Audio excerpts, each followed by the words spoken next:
Donc, bonjour à tous et à toutes. Merci beaucoup pour nous suivre. Aujourd'hui, nous avons le plaisir d'être avec Monsieur Rachid Madranel, qui est le président du Parlement de la région de Bruxelles-Capitale, et avec Madame Magali Plovy, qui est la présidente du Parlement francophone bruxellois. Donc, Monsieur et Madame la présidente, merci beaucoup et bienvenue. Merci. Donc, nous avons cette petite conversation un petit peu pour parler un peu plus en détail sur les commissions délibératives qui ont été reconnues par une mention spéciale du jury du 16e prix OIDP, bonne pratique en participation citoyenne. Donc, tout d'abord, Monsieur et Madame la Présidente, est-ce que vous pouvez présenter succinctement quelles sont un petit peu les compétences et les fonctions des deux parlements pour nous situer dans le contexte dans lequel sont réalisées ces commissions? Magali? Oui, pour la COCOF, donc la Commission communautaire française, le Parlement a comme compétences des compétences qui concernent les institutions francophones à Bruxelles dans les matières sociales, santé, culture, sport, quelques écoles aussi. Donc voilà, des matières personnalisables, comme on dit. Rachid? Oui, alors pour la région bruxelloise, donc la région bruxelloise, il faut savoir, c'est 1 250 000 habitants à peu près.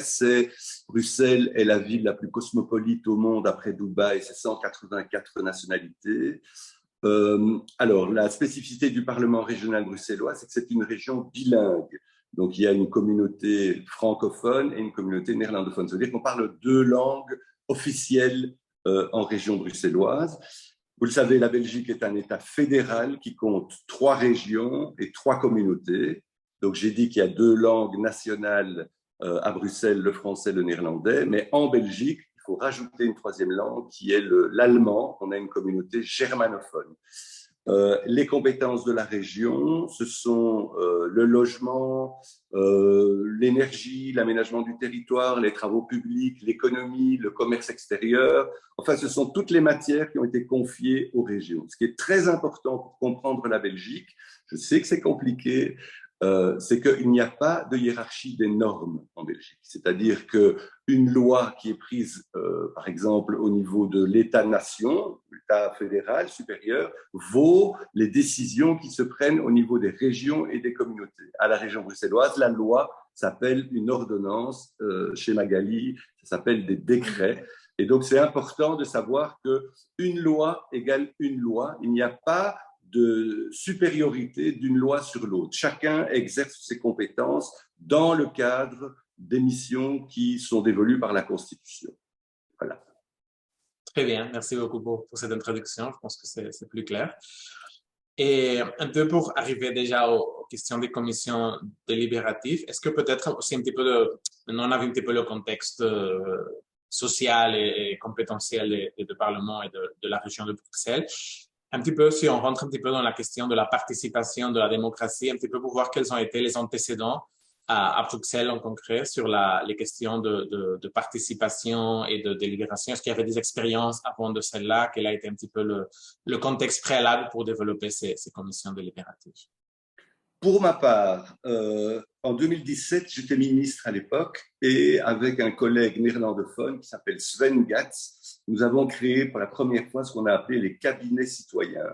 C'est-à-dire que 2 ministres, dans le cadre de leurs compétences, créent des assemblées citoyennes, une en Flandre et l'autre sur le territoire de la communauté française. Ça veut dire tous les francophones de Belgique et tous les néerlandophones de Belgique créent 2 assemblées citoyennes dans le cadre des compétences qui leur étaient dévolues.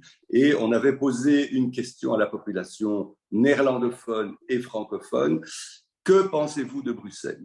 Et donc, on a créé ces assemblées citoyennes. Il y a eu de chaque côté de la frontière linguistique une grande réflexion.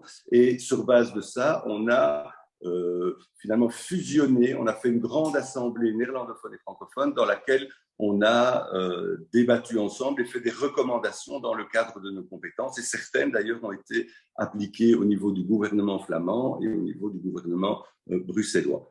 Il y a eu d'autres choses qui ont été faites, mais je laisserai Magali expliquer les autres expériences qui ont eu lieu en Belgique. Mais en tout cas, pour ma part, dès le départ de ma prise de fonction, et donc avant même que je sois président, il y avait une volonté de mettre en place un système qui permette à la population, à nos concitoyens, de pouvoir participer, en tout cas à peut-être pas à la décision, mais en tout cas d'être associé à la prise de décision et surtout de mieux comprendre la manière dont fonctionne et un cabinet ministériel et un parlement. Je pense que c'est important que la population soit consultée en dehors des moments d'élection. Ça ne veut pas dire que la démocratie représentative n'a pas sa place. Ça reste fondamental parce que la seule légitimité reste le suffrage universel et donc les élus restent des gens qui ont un rôle important parce qu'ils sont les seuls qui ont la légitimité populaire. Mais je vais laisser Magali peut-être poursuivre et raconter et expliquer un peu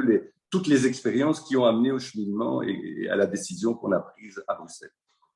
Voilà. Et donc, en effet, c'est un cheminement qui a pris de longues années pour arriver en 2017 à déposer un texte qui était une proposition d'ordonnance et de décret. Hein. Rachid a expliqué la différence entre l'ordonnance et le décret. Et c'est vrai que c'est parti vraiment de la réflexion qu'on voyait qu'il y avait une défiance de plus en plus importante de la population. Je pense aussi des difficultés, il faut bien l'admettre, au sein de la démocratie représentative. Elle est en difficulté, il ne faut pas le nier. Alors, il y a, je pense, la démocratie participative qui peut compléter et peut-être améliorer, c'est clair, la démocratie que nous vivons. Il faut aussi que la démocratie représentative revoie son propre fonctionnement en lui-même, je dirais. Et ça aussi, je pense que ce n'est pas l'objet aujourd'hui d'en discuter, mais c'est vraiment important. Mais donc, nous, on est parti sur comment compléter la démocratie représentative. Et donc, on voulait vraiment avoir un processus qui soit participatif, mais en même temps qui soit institutionnalisé. Parce que régulièrement, et ça se voit vraiment au niveau international, souvent, on a des processus qui se réalisent qu'une seule fois et puis ne se reproduisent pas. Or, c'est justement le fait de pouvoir se reproduire plusieurs fois et de le faire de manière récurrente qu'on a un changement justement de manière de prendre les décisions et de créer une culture de la participation. L'autre élément, c'est qu'on voulait aussi éviter des difficultés qu'on peut remarquer dans les panels citoyens. Les panels citoyens, on voit que c'est un super processus et je pense qu'il ne faut pas mettre en conflit les panels citoyens et les commissions délibératives, mais il y a quand même des difficultés au moment du suivi de ces panels. Souvent, c'est ce qu'on nous dit, c'est qu'il y a des problèmes, il n'y a pas de suivi et il n'y a pas vraiment eu ce lien avec les élus. Et enfin, on voulait aussi créer un système qui puisse vraiment intégrer l'ensemble de la population et pas toujours, on sait que dans les processus participatifs, on a facilement toujours les mêmes qui participent. Et là, on voulait vraiment un processus qui intègre toute la population, même ceux qui sont les plus éloignés de la participation. Alors, à partir de ces 4 éléments-là, on s'est fortement inspiré du processus qui avait lieu à ce moment-là en Irlande, qui nous a beaucoup inspiré dans sa mixité. Évidemment, le processus de la communauté germanophone dans la partie institutionnalisée. Et c'est vrai que du coup, pour mettre le processus en place, mais aussi dans les réflexions de son évolution, on est beaucoup en lien avec les experts, évidemment, en Belgique et les G1000, qui a évidemment fait un processus très important et qui nous a fortement marqué aussi, mais aussi donc avec l'Irlande et avec la communauté germanophone. C'est vraiment nos points de contact dans la confection du processus, mais aussi dans son évolution et son amélioration.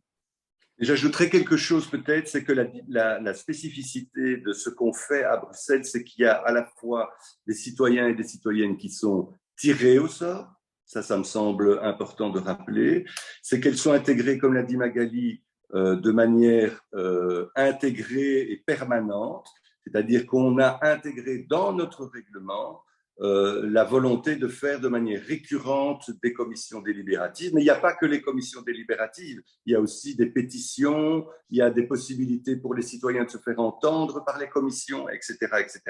Et alors, il y a le fait que le Parlement s'engage à faire un suivi des recommandations qui émanent de ces commissions délibératives. Et donc, à une fréquence régulière, les parlementaires viennent expliquer aux citoyens qu'est-ce qui s'est passé avec les recommandations que vous avez faites. Est-ce qu'elles ont été suivies, pas suivies? Si elles n'ont pas été suivies, pourquoi est-ce qu'elles n'ont pas été suivies, etc., etc. Donc, il y a un suivi régulier, permanent. Comme l'a dit Magali, il y a eu le G1000, il y a eu les panels citoyens, il y a eu les cabinets citoyens.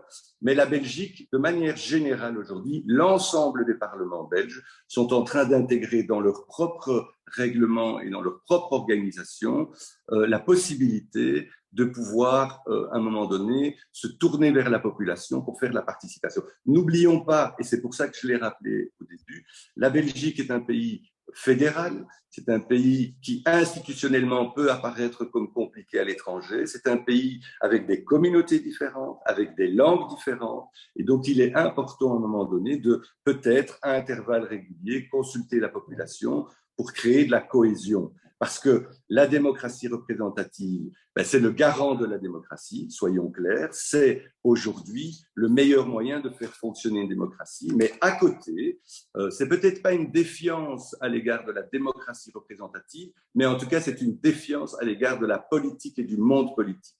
Et donc, comment réenchanter la démocratie ?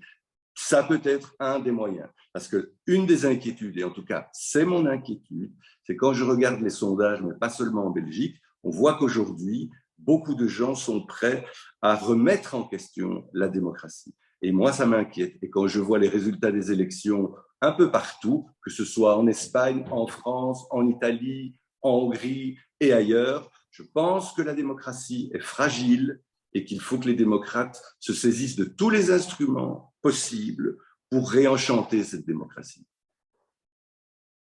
Parfait, merci beaucoup. Je pense que vous partagez vraiment ce diagnostic et partagé aussi par nous. Et vraiment, on peut percevoir cette défiance envers les institutions démocratiques en soi-même. Et on voit les résultats électoraux, mais aussi les taux de participation. Donc, c'est vraiment une question qui nous préoccupe à tous et c'est vraiment dans notre agenda aussi comme réseau.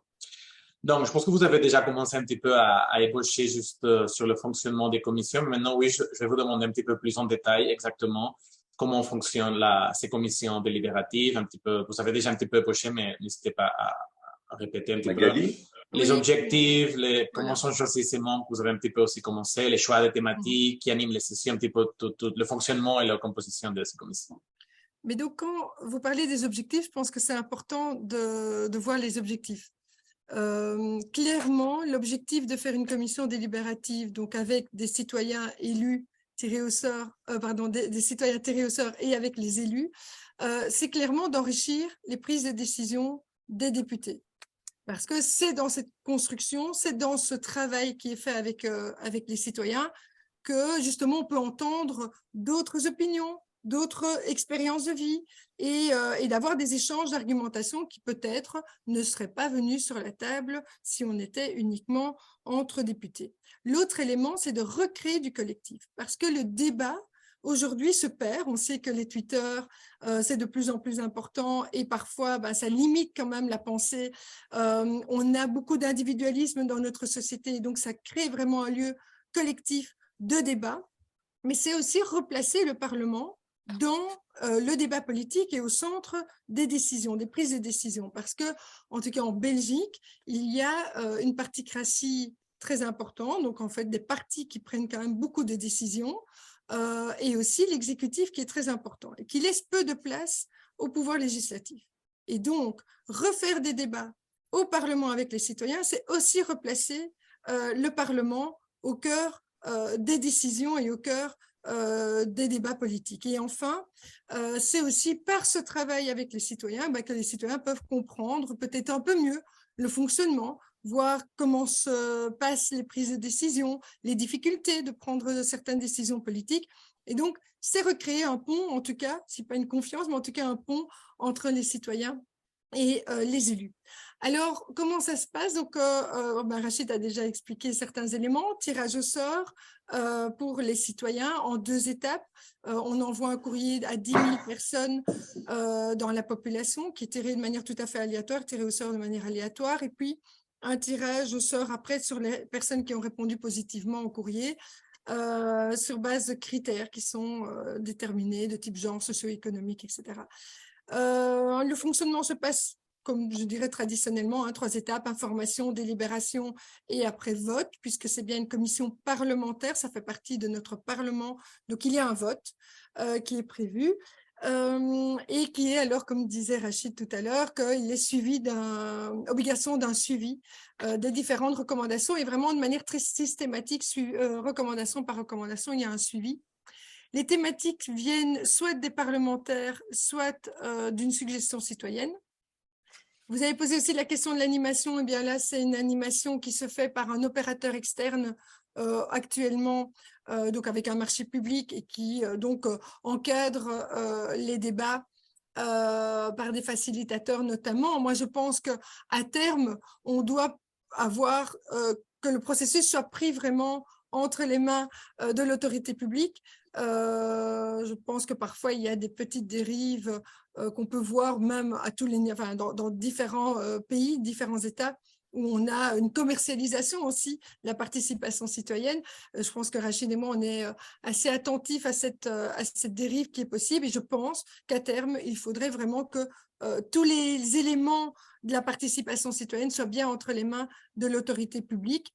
Et donc, voilà, le final, c'est des recommandations et un suivi obligatoire à faire par les parlementaires, avec après, alors, une rencontre qui est prévue au bout de plusieurs mois avec les citoyens qui étaient venus participer à la commission délibérative pour rendre des comptes et pour montrer qu'en fait, le suivi est fait. Et si le suivi n'est pas fait, il y a une obligation de motiver et d'expliquer les raisons pour lesquelles il n'y a pas eu de suivi.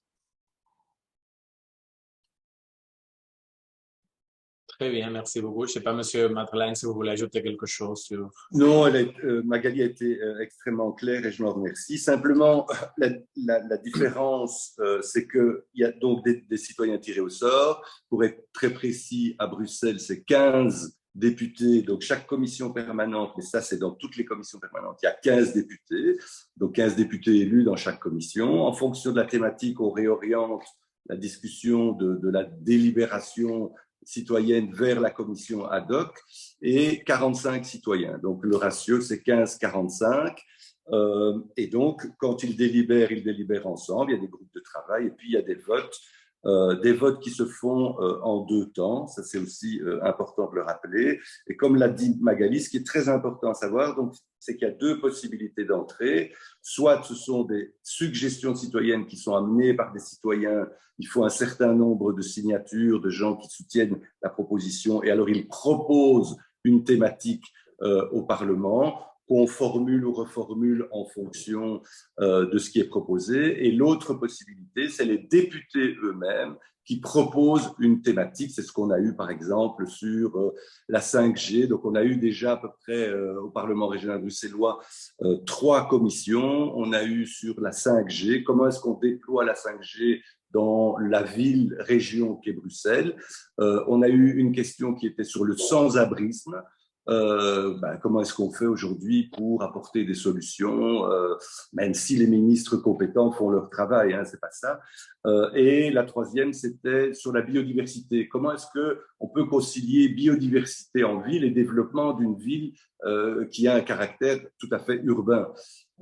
Et donc, c'était important qu'on puisse avoir ce type de débat. Mais donc, pour le moment, il y a eu 3 suggestions citoyennes, dont 2 ont été proposées par les citoyens. Moi, j'ai peut-être alors en profiter pour dire les 2 thématiques des commissions délibératives en COCOF. Donc, il y en avait une qui concernait la manière dont on pouvait associer les citoyens en période de crise. Et la toute dernière, puisque donc en tout, il y en a eu 5, 3 en région, 2 en COCOF. Et c'est bien sur les 5, en fait, qu'on fait l'évaluation et qu'on voit comment le processus fonctionne. Donc, la dernière, elle concerne la formation en alternance. Donc, c'est un module de formation pour les jeunes pour pouvoir être en même temps dans l'enseignement et en même temps à commencer à travailler voilà, dans un emploi avec un patron, etc. Et donc, qui a donné aussi des recommandations très, très intéressantes. Très bien. Je pense que c'est très clair et comme le jury du prix a dit, c'est vraiment très, très intéressant. Parce qu'aussi souvent, quand on voit des pratiques de participation, c'est plutôt l'exécutif qui fait ces pratiques, non? C'est plutôt les mairies ou les gouvernements qui font des pratiques. Mais c'est vrai que c'est pas si fréquent d'avoir des expériences de délibération dans des parlements, dans des législatures. Donc, c'est vraiment très, très intéressant. Donc maintenant, je voudrais un petit peu vous demander sur un petit peu les difficultés rencontrées dans ce processus, non? Parce que toujours dans toutes les nouvelles nouveautés qui sont introduites dans des institutions, ben, parfois il y a des réticences, il y a des problématiques. On sait un peu si vous pouvez commenter un petit peu quelles ont été un petit peu les difficultés à surmonter pour l'implémentation de ces commissions. Oui. Des difficultés, il y en a partout, même dans un fonctionnement normal. Simplement, moi, je ne parlerai pas de difficultés. Je dirais que peut-être un élément important à souligner, c'est que la mise en place de ces commissions, finalement, répondait à une demande de la population. Je l'ai constaté déjà en 2017. Nous, on a démarré en 2019. En 2017, déjà, la population sentait bien qu'il y avait une volonté d'une plus grande, en tout cas l'expression d'une volonté d'une plus grande participation. Cette idée de dire, oui, mais nous, en fait, on nous consulte simplement au moment des élections, et puis après, il n'y a plus rien, on n'est pas reconsulté, requestionné, etc. Je dois dire aussi qu'une des difficultés, paradoxalement, c'était aussi du côté des politiques. C'est aussi compliqué pour des députés d'être un peu bousculés par cette nouvelle pratique. Finalement, c'est une nouvelle manière, une nouvelle grammaire, des codes nouveaux. Vous savez, les députés ils ont l'habitude d'utiliser un jargon, d'être dans... Il y a une certaine habitude, je veux dire, de travailler en politique. Mais ce qu'il ne faudrait pas laisser croire à travers nos commissions délibératives, c'est que nous-mêmes, nous disqualifions le monde politique et l'engagement en politique. Ça reste quelque chose de noble. Magali l'a très justement souligné, à la fois les partis, mais surtout le rôle de l'exécutif par rapport au Parlement est re-questionné. Moi qui ai une expérience quand même assez longue et qui ai occupé des fonctions justement exécutives, je me souviens qu'il y a déjà très longtemps, en France, De Gaulle parlait des députés godillots. Les députés ne sont pas là que pour appuyer sur des boutons, pour dire oui, pour dire non et pour s'abstenir. Mais les députés sont eux-mêmes pris au piège à la fois entre une loyauté à l'égard d'un exécutif et une loyauté à l'égard de leur propre parti. Et donc, ça limite un peu l'expression des uns et des autres, et peut-être que, c'est le pari en tout cas qu'on fait, que peut-être cette possibilité d'associer des citoyens à des réflexions menées par des parlements peut, je l'espère en tout cas, contribuer à réenchanter notre démocratie. Donc, des difficultés, il n'y en a pas eu particulièrement, honnêtement, si ce n'est que le politique, à un moment donné, a un peu peur de la manière dont les choses peuvent se dérouler, ce qui est tout à fait légitime. Et en même temps, il ne faut pas laisser croire non plus qu'aujourd'hui, le tirage au sort remplace l'élection. Ce serait une erreur. Ce serait une erreur. C'est un outil supplémentaire, complémentaire, au service des parlements, en tout cas de notre Parlement, pour permettre à des citoyens de participer à côté de ce qui existe et à côté des modes de consultation. Maintenant, le pari, ce n'est pas que dans les parlements. Moi, précisément, ce que je voudrais voir, c'est les gouvernements tenir compte dans leurs décisions de la participation citoyenne. On a d'ailleurs à Bruxelles un ministre de la participation citoyenne.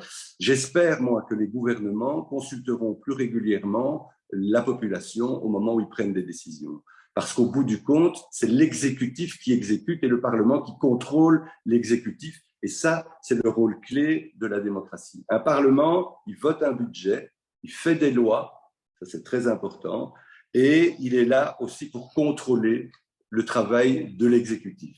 Et donc, la population doit peut-être aussi être associée à l'exécution des décisions qui sont prises. Moi, je voudrais quand même réagir un petit peu sur ce que Rachid a dit. Je pense en effet, ce que Rachid a expliqué comme la situation parfois en tant que parlementaire dans un système où on a un système particratique et avec un exécutif qui est parfois un peu surpuissant, c'est évidemment assez compliqué parfois pour les députés de pouvoir avoir un rôle réellement à jouer. Et pourtant, ce rôle est fondamental. Pour moi, un État démocratique doit avoir son pilier, c'est bien le Parlement. Et donc, on voit que dans les commissions délibératives, vous avez un tout petit peu ce carcan dans lequel les députés se trouvent, qui s'est un tout petit peu ouvert. Alors, on est dans le début, donc j'espère que ça pourra se poursuivre. Et donc, vous avez eu soudainement des jeux qui ne se sont plus produits alors qu'ils se produisent dans le système traditionnel de démocratie représentative. Vous avez eu des personnes, enfin des élus, qui ont commencé, enfin, de la majorité et de l'opposition, qui ont travaillé ensemble et qui ont discuté et qui ont, à un moment donné, dans les votes, parce qu'il y a des votes qui se font ensemble, les députés, où il y avait des débats, des discussions sur, oui, mais cette recommandation, on est d'accord, mais enfin, il y a eu vraiment autre chose qui s'est déroulée. Et plusieurs députés sont venus me dire que ça avait un impact sur leur manière de faire leur travail. J'ai eu des personnes de la majorité qui m'ont dit que jamais ils n'auraient cru avoir un débat comme ils l'ont eu avec d'autres personnes de l'opposition. D'autres personnes m'ont dit qu'ils n'auraient pas cru que grâce aux recommandations des commissions délibératives, ça allait leur permettre même de pouvoir avancer plus vite que s'ils avaient fait le travail traditionnel d'un député de je pose des questions pendant plusieurs mois ou plusieurs années et à un moment donné, il y a quelque chose qui se passe. Alors, sur l'exécutif, je suis aussi tout à fait d'accord avec Rachid. Je pense qu'il faut que l'exécutif aussi avance et je pense que très rapidement, il devrait y avoir une assemblée qui va être mise sur pied au niveau de la région, enfin du gouvernement de la région bruxelloise. Et je pense en effet qu'il faut que ça se passe à tous les niveaux. Et c'est la raison pour laquelle, par exemple, on soutient avec Rachid une demande auprès du niveau fédéral pour avoir une loi sur les congés de citoyenneté, parce qu'on pense que ces congés de citoyenneté vont nous permettre de plus facilement organiser des processus participatifs, dont le nôtre sur les commissions délibératives, et que ces congés de citoyenneté, ils doivent évidemment pouvoir être activés à tous les niveaux de pouvoir. On voit tant au niveau des communes, de la région, du fédéral qu'au niveau européen, et aussi pour tout type de processus, que ce soit pour les commissions délibératives ou que ce soit pour d'autres types de processus, de type panel, etc. Et donc, moi, je pense que là où, parce que je pense qu'il y a parfois une crainte, en effet, de certains élus, quand ils voient ces processus participatifs, il y a une crainte de perte, je crois, de leur pouvoir, mais en réalité, dans le système actuel, je pense que ce qu'ils perdent en pouvoir, ils vont le gagner en légitimité. Et ça, dans un système parlementaire et un système démocratique, c'est super important. Et donc, moi, je pense que c'est un élément, pas le seul, mais un élément qui va permettre d'améliorer quand même notre démocratie. Super, très, très intéressant ces réflexions et ces effets, non, qui peuvent avoir ces commissions délibératives. Je pense aussi que en revenant un petit peu à la question d'avant sur l'état actuel de la démocratie, la crise de la démocratie, non, essayer de réfléchir comment trouver des mécanismes pour essayer justement et justement très intéressant dans la question de la polarisation, non? Il y a une des grandes problématiques actuellement, c'est la polarisation politique, les extrémismes un petit peu. Il n'y a pas ces repères communs qui sont un petit peu perdus et comment, à travers ces différents mécanismes, essayer de trouver des espaces de dialogue, de travail plus faciles qui justement évitent, non? Ces dynamiques de polarisation. Je pense que vous avez déjà un petit peu touché la question des impacts, mais je voulais peut-être insister un petit peu sur les impacts concrets de ces commissions. Vous avez déjà un petit peu traité ces questions, un petit peu sur le fonctionnement du Parlement, mais aussi sur les politiques publiques finalement de la région, même si la fonction du Parlement, comme vous disiez, c'est plutôt les lois, après c'est l'exécutif qui exécute. Mais malgré tout, si vous avez pu voir un petit peu des impacts plus concrets sur la vie politique du Parlement et des politiques publiques. Oui. Concrètement, il y a des impacts. Moi, j'en verrais déjà deux grands. Il y a un impact, me semble-t-il, sur la législation. Si je prends l'exemple de la commission sur le sans-abrisme, il y avait de mémoire un peu plus de 90 recommandations. Il y a à peu près 10% de ces recommandations qui sont déjà, non seulement elles ont été débattues, mais elles sont mises en œuvre. Il y a une série de recommandations qui sont en cours d'être finalisées. Il y en a d'autres qui n'ont pas pu l'être, mais elles ont été expliquées et on a expliqué pourquoi ce n'était pas possible, soit parce que ça ne dépend pas de ce niveau de pouvoir-là, soit parce que ce n'est pas praticable. Donc, voilà, il y a déjà un impact sur la législation du Parlement. Première chose. Deux, et Magali l'a très justement évoqué, il y a un impact sur la perception, me semble-t-il, que les citoyens ont du monde politique. Ça aussi, ça a changé. Parce que le côté, oui, les politiques, ils sont tous pourris, ils ne s'occupent que d'eux, etc., de leur propre intérêt. Quand vous confrontez la population à des thématiques et qu'il y a des discussions, finalement, pour prendre une image, la population découvre aussi la difficulté de la prise de décision et du consensus. C'est un peu comme, vous voyez, ces immeubles où on doit décider de la copropriété si on va investir dans l'ascenseur parce que l'ascenseur est en panne et celui qui habite au rez-de-chaussée, il dit oui, mais moi je dois moins payer que celui qui habite au 10e parce que j'utilise presque pas ou jamais l'ascenseur. Ben, la démocratie, c'est un petit peu comme une copropriété et on doit mettre d'accord toutes ces populations. Je prends souvent l'exemple, si on parle de mobilité, on ne va pas faire une commission délibérative avec uniquement des automobilistes ou uniquement des cyclistes. On va s'arranger pour qu'autour de la table, il y ait tout le monde et que les intérêts des uns et des autres soient entendus et garantis. Et donc, un des impacts, me semble-t-il, c'est qu'il y a une meilleure compréhension du fonctionnement démocratique et des difficultés parfois auxquelles sont confrontés les députés. Et les citoyens se retrouvent aussi confrontés à ce type de questions. Donc, voilà, moi je crois en tout cas que globalement, comme le dit très justement Magali, je pense que cette expérience, qui n'est évidemment pas la panacée, et nous n'avons absolument pas la prétention d'avoir découvert le Graal, voilà, nous avons plutôt l'habitude à Bruxelles et en Belgique d'être assez humble, on a beaucoup d'humilité par rapport à tout ça et nous sommes un peu en working progress, quoi. On avance en réfléchissant. Mais il me semble, des contacts que j'ai eus avec la population, c'est que ça a permis à des personnes qui n'ont jamais franchi le seuil du Parlement de rentrer. On a eu des papas qui ne parlaient pas le français, qui étaient accompagnés de personnes qui les ont guidés. On a des personnes qui jamais auraient imaginé un jour s'asseoir dans une enceinte parlementaire. Et je pense que globalement, ça a laissé plutôt une image positive de l'expérience, mais aussi de cette confrontation avec le politique. Et rien que pour ça, je pense qu'on peut être très fier de cette expérience presque pilote. Voilà, mais donc c'est vrai que Rachid a beaucoup développé la partie d'impact sur les citoyens et c'est très important. Et c'est vrai qu'on a des questionnaires, des retours de questionnaires, parce qu'on fait chaque fois une évaluation avec les citoyens qui va vraiment dans ce sens-là. Plus de 90% souhaiteraient revenir à une prochaine commission délibérative. Plus de 90% dit qu'ils comprennent mieux la manière dont les décisions sont prises, dont le système fonctionne.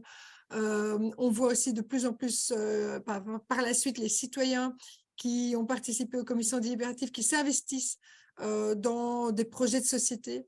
Et donc, c'est vrai qu'il y a un impact important sur les citoyens. Mais il faut aussi, puisque c'est mixte, un impact sur les élus. Donc, ça, je l'ai déjà dit, par rapport à notre mode de fonctionnement, je pense quand même que ça a un impact. Et je crois que ça peut nous nourrir aussi sur la manière dont parfois on veut faire les débats. Alors, uniquement entre députés, à partir de l'information, etc., je pense qu'on peut vraiment essayer de plus être influencé par ce mécanisme.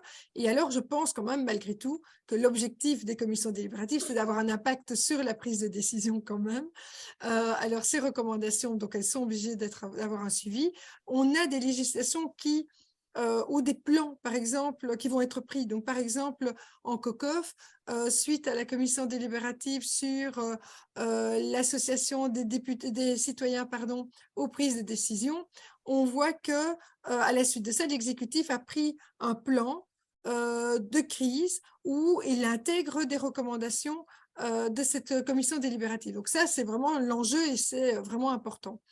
Le problème aussi, c'est que des législations, parfois, ça met 2 ans, 3 ans pour être adopté. Il y a toutes des étapes qui doivent être accomplies. Et là, c'est peut-être sans doute, aujourd'hui, c'est ça qu'on attend un peu de voir, c'est qu'on a une commission délibérative qui se déroule, on revoit les citoyens qui ont été tirés au sort au bout de plusieurs mois pour leur rendre des comptes, mais en réalité, le suivi se poursuit et se poursuit sur plusieurs années par après.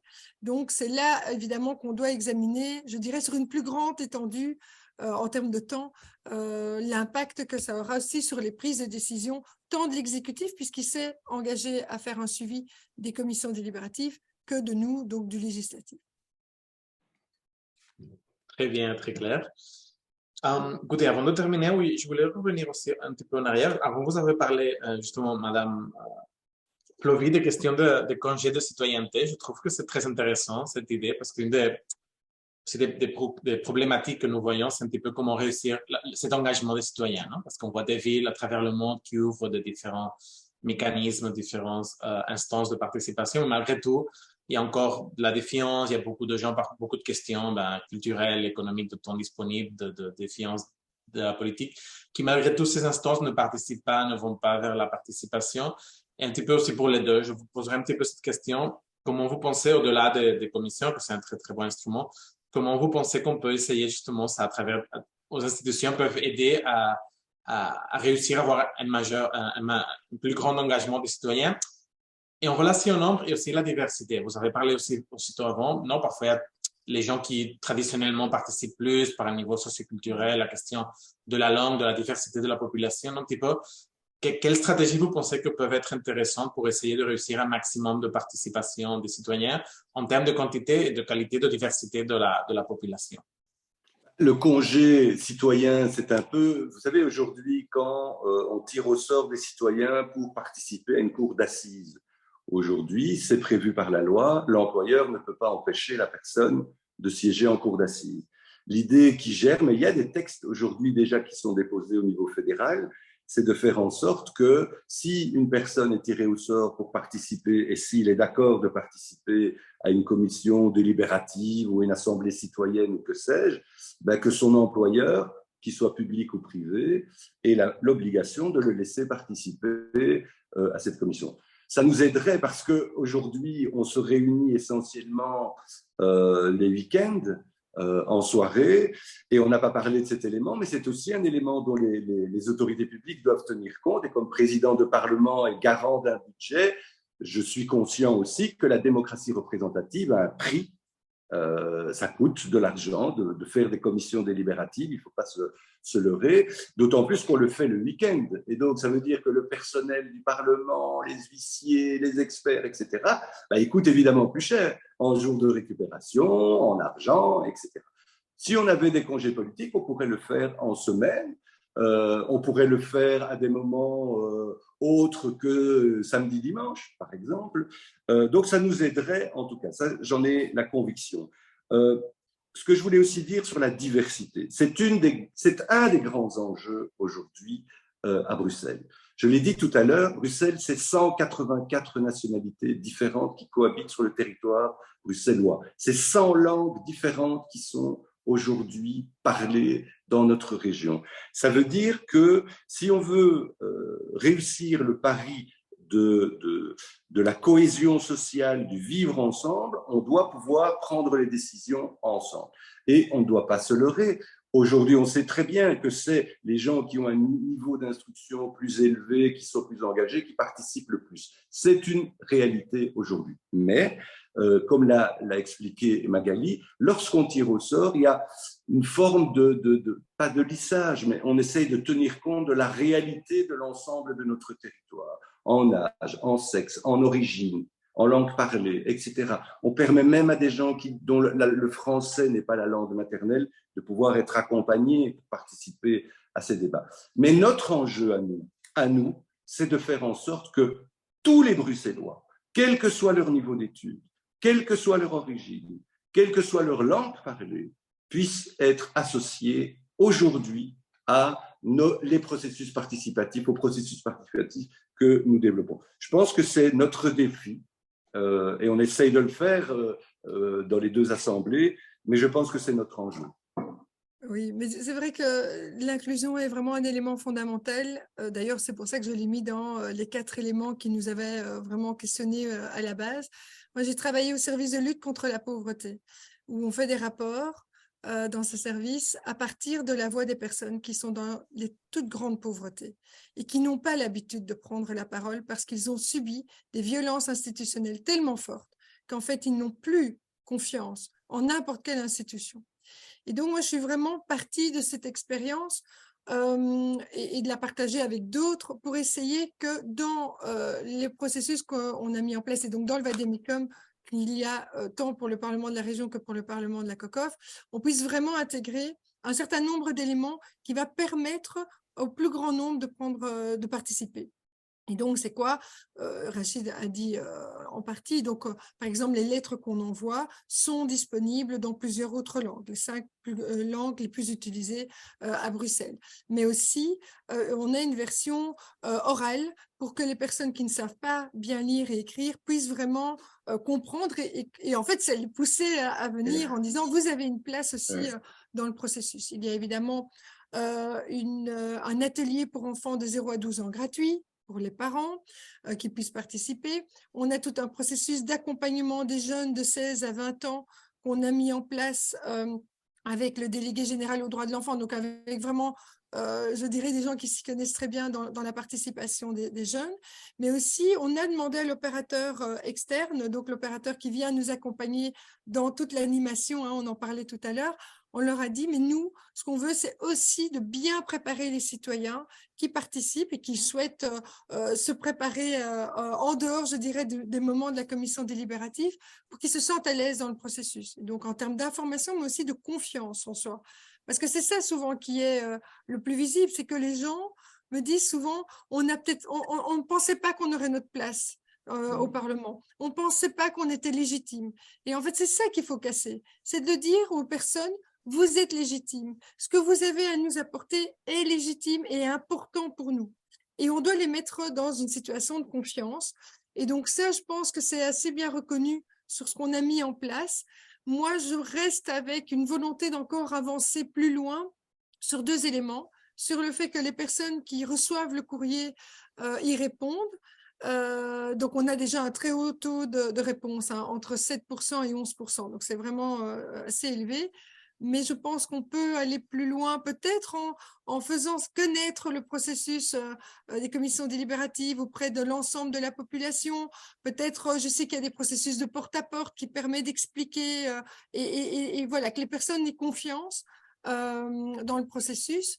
L'autre élément, c'est voilà, de poursuivre la réflexion par rapport aux sans-papiers, par rapport aux sans-abri, qui eux aujourd'hui ne sont pas évidemment sur la liste des personnes qui sont tirées au sort. Et donc, c'est difficile pour certains évidemment de les mettre dans un processus de ce type-là. Ça pourrait être aussi de nouveau une violence institutionnelle, mais voir comment on peut créer des ponts avec les structures pour qu'on puisse avoir leur parole, peut-être comme des experts du vécu. Et puis, je voyais que vous posiez la question sur l'indemnisation financière. Oui, les citoyens ont évidemment une indemnisation financière basée sur notre loi sur le volontariat. Voilà, en gros, je pense que l'inclusion, elle est vraiment importante, comme disait Rachid. On ne peut pas fonctionner avec certaines personnes, et comme disait Rachid, c'était les personnes qui sont avec un niveau d'instruction plus élevé. Je pense que là, on passerait complètement à côté de notre volonté de travailler avec l'ensemble de la population. Et d'ailleurs, il n'y a pas aussi pour le tirage au sort, c'est important, d'obligation de nationalité belge. On tire au sort l'ensemble des personnes qui sont sur la liste des résidents. Donc, on est résident à Bruxelles. Ça peut être très vite pour l'Union européenne. On arrive, on est sur la liste des résidents et on est tiré au sort et on a des personnes qui sont là depuis peu et qui ont été tirées au sort. Et c'est ça qui est aussi intéressant parce que ces personnes peuvent nous apporter des choses très enrichissantes venant d'autres pays d'où ils viennent. Et donc, vraiment, c'était un élément fondamental pour nous. Très bien, très, très, très important et très enrichissant cette approche inclusive. Je pense que c'est vraiment aussi une des grandes questions qui sont posées, non, dans toutes ces démarches de participation, de renforcement des institutions démocratiques. Et bon, déjà même pour terminer vraiment, je voulais juste vous laisser la parole pour faire un petit peu de conclusion sur l'expérience et aussi dans la ligne de faire un petit peu, on aime toujours de faire ça avec les expériences qu'on présente, si vous voulez vous donner un conseil à un père, à notre président de parlement dans une autre ville du monde qui est en train de réfléchir, non? Quels sont un petit peu les conseils pour les encourager à mettre en place une expérience comme les commissions délibératives ou d'autres expériences de participation? Je l'ai dit tout à l'heure, en Belgique, on a l'habitude de traiter les choses avec beaucoup d'humilité et chaque région, chaque pays a ses spécificités dont il faut tenir compte. Simplement, moi, je dirais, si j'avais un conseil à donner, c'est d'oser la participation citoyenne, je pense. Je pense que c'est précieux, que c'est utile. Je pense que ça permet de construire des espaces de dialogue en dehors de la polarisation dont vous avez parlé et qui est actuelle. Je pense que ça nous permet de sortir de l'immédiateté dans laquelle on enferme le monde politique aujourd'hui. On lui demande de s'aligner sur le rythme des médias, de s'aligner sur le rythme des réseaux sociaux, d'avoir une réaction instantanée à tout. Je pense que c'est une grande erreur et un grand danger pour la démocratie. Et donc, je pense que cette participation citoyenne, ça crée un espace d'intelligence collective, de coopération qui permet de faire émerger parfois des solutions auxquelles on n'avait peut-être pas pensé. Et que donc, en cela, c'est bien et ça nous permet de sortir du yaka, faucon, de vrai. Voilà. Je pense que là, c'est une chose importante. Et comme je l'ai dit, ça nous permet de sortir de la logique arithmétique du rapport simplement majorité-opposition, comme on a l'habitude traditionnellement de le faire dans les États démocratiques. Il y a une majorité, la majorité décide, la majorité propose et l'opposition s'oppose. Et voilà, et ça dure une législature. Comme l'a dit Magali, peut-être que ces espaces permettent à un moment de créer des chemins qui permettent de dégager des solutions qui sont des solutions originales, des solutions non conflictuelles. Et je pense qu'aujourd'hui, tous les gens qui s'engagent en politique, tous les gens qui s'engagent dans des projets collectifs, dans des ONG, dans des associations, essayent de travailler pour l'intérêt général et le bien commun. Et je pense qu'aujourd'hui, rassembler toutes ces bonnes volontés dans des projets participatifs contribue à défendre la démocratie. Parce qu'en tant que président d'un Parlement qui fait des lois, je suis aujourd'hui, et je le dis très sincèrement, extrêmement inquiet dont les choses évoluent au niveau de l'Europe et de nos pays respectifs.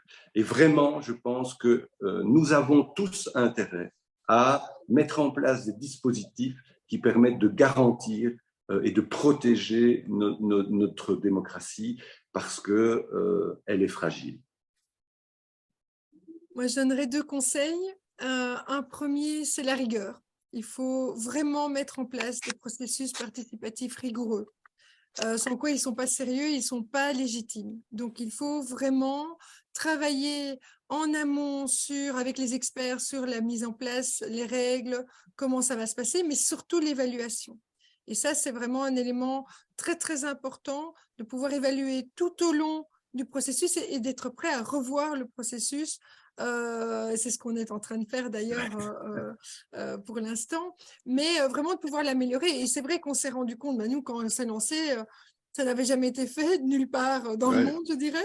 On avait vraiment travaillé, on a travaillé quand même pendant plusieurs années en amont pour déposer, je dirais, le premier texte. Et puis, on a travaillé pendant plus de 6 mois encore sur la confection vraiment des règles. Et après, on a aussi, quand on a vu comment ça fonctionnait, très vite, réajuster sur certains éléments. Et ça, je pense que c'est vraiment important. Et le deuxième conseil, et ça, je sais que pour Rachid, c'est aussi important, c'est de travailler avec l'ensemble des groupes politiques. Ne faites pas les choses à partir d'un groupe ou à partir du président du Parlement. Ou je pense qu'il faut vraiment le faire en dialogue avec l'ensemble des groupes politiques pour que l'ensemble des groupes politiques le co-construisent. Alors peut-être que vous aurez dedans, dans l'ensemble des groupes politiques, un groupe qui n'est peut-être pas intéressé, qui ne veut peut-être pas, et tant pis. Mais en tout cas, essayez d'avancer avec le plus de parlementaires et de groupes politiques. Je pense que vraiment, ça permet de l'ancrer alors réellement dans l'institution. Merci beaucoup, c'était vraiment très, très intéressant. Félicitations à nouveau pour cette expérience et enfin, courage pour continuer à ouvrir le Parlement, les 2 parlements aux citoyens. Je pense que c'est vraiment une très, très belle expérience. Donc, félicitations, vraiment. Merci à vous. Et merci à vous pour ce temps. Merci beaucoup et à très bientôt et bonne continuation. À bientôt. Merci.